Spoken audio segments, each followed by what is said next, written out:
படினால் விசுவாசத்தோடு அவரை நோக்கி நாம் பார்ப்போம்.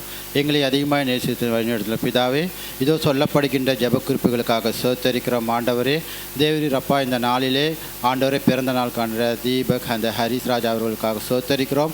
ஆண்டவரே ஒரு வருடத்தினை கூட்டி தந்தமைக்காக சோத்தரிக்கிறோம். ஆண்டவரே இம்மட்டும் நடத்தின தேவன் இனியும் அந்த குடும்பத்தை அந்த சகோதரர்களை நீர் வழிநடத்தும்படியாக செபிக்கிறோம், சோத்தரிக்கிறோம். ஆண்டவரே அப்பா, எல்லா தீமைகளிலிருந்து விலகி பாதுகாத்து அவர்களை ரட்சித்து வழிநடத்தும்படியாக செபிக்கிறோம், சோத்தரிக்கிறோம். ஆண்டவரே தேவர் அது மாத்திரமல்ல, திருமண நாளை காணுகின்ற சகோதரி பிரேமா அவர்கள் குடும்பத்துக்காக சோத்தரிக்கிறோம். ஆண்டவரே இந்த திருமண நாளை இம்மட்டும் அவருடைய குடும்ப வாழ்க்கையிலே நீர் போதுமானவராக இருந்து வழிநடத்தின தேவன் ஆண்டவரே, இனியும் ஆண்டவரே அவர்கள் அநேகருக்கு ஆண்டவரே பிரயோஜனம் உள்ளவர்களாகவும் நல்ல தெளிந்த ஞானம் உள்ளவர்களாகவும் புத்தியுள்ள ஸ்திரீ தன் வீட்டை கட்டுகிற மகளாகவும் காணப்படும்படிக்காக சோத்தரிக்கிறோம். ஆவியானவரே அப்பா, இதோ சபையின் ஜனங்களுக்காக விசுவாச குடும்பங்களுக்காக ஒவ்வொருவருக்காக சோத்தரிக்கிறோம். ஒவ்வொருவரும் பலப்படுத்தும் ஆண்டவரே. இந்த நாளிலே சுகவீனத்தோடு இருக்கிறவர்களுக்காக சோத்தரிக்கிறோம். ஆண்டவரே என் தேவன், அவர்கள் எந்த சுகவீனத்தோடு இருந்தாலும் சரி ஆண்டவரே, உம்மால் ஆகாத காரியம் ஒன்றுமில்லை ஆண்டவரே. நீர் சொல்ல ஆகும், அது கட்டளையிட நிற்கிறதா இருக்கிறது ஆண்டவரே.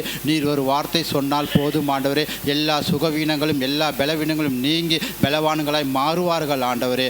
அப்பா இதோ ஆண்டவரே, அவர்கள் ஒவ்வொருவரையும் தொட்டு நீர் ரட்சிக்கும்படியாய் சோத்தரிக்கிறோம் ஆண்டவரே. எல்லா பகுதிகளையும் மீதம் இருக்கிற காரியங்களையும் உமது கரத்திலே நாங்கள் ஒப்புக் கொடுக்கிறோம். துதிக்கான மகிமை உமக்கே நாங்கள் செலுத்துகிறோம். இரட்சகரும் மீட்பருமா இருக்கிற கிறிஸ்து இயேசுவின் நாமத்தின் மூலம் ஜெபிக்கிறேன் ஜீவனுள்ள நல்ல பிதாவே, ஆமென்.